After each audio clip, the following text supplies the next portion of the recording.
Ilang mahalagang batas ang iginiit ni Pangulong Ferdinand R. Marcos Jr. na bigyang prioridad sa Kamara. Ito'y para matiyak na makalulusot ito sa Kongreso at agarang maipapasa. Ang detalye ihahatid sa atin ni Earl Tobias live mula sa Batasang Pambansa. Earl?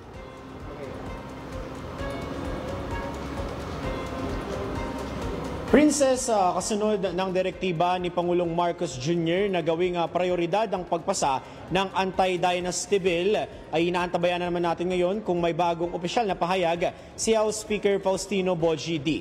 Pero kung matatandaan, nauna na rin tiniyak ng House Speaker at siya mismo ang nagtutulak na agaran na ngang maipasa ang anti-political dynasty bill. Kaugnay nito ay giniit na Executive Secretary Ralph Recto na higit pa sa agarang pagpasa ng mga prioridad na batas, mahalaga ang malawakang konsultasyon ng Kongreso.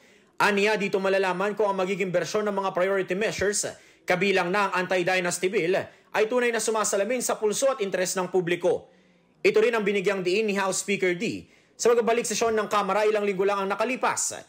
Kritikal niya ang pagkakaroon ng tiyak na patakaran at definasyon ng political dynasty upang masiguro na ang batas na maipapasa ay patas, makatarungan at hindi malabo.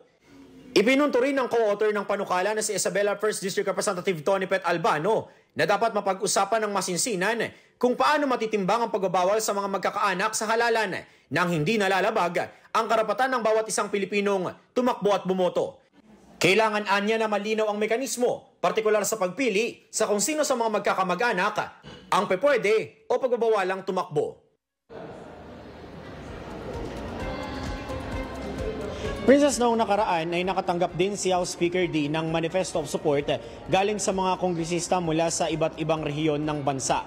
At isa sa mga malaking parte na sinasabi ng mga kongresista kung bakit suportado nila ang liderato ni House Speaker D ay dahil mismo ang House Speaker ang nagtutulak ng anti-political dynasty bill kasabay ng pag-amin at pagpresenta nito na may mga kamag-anak rin siya na nagsaserbisyo sa publiko.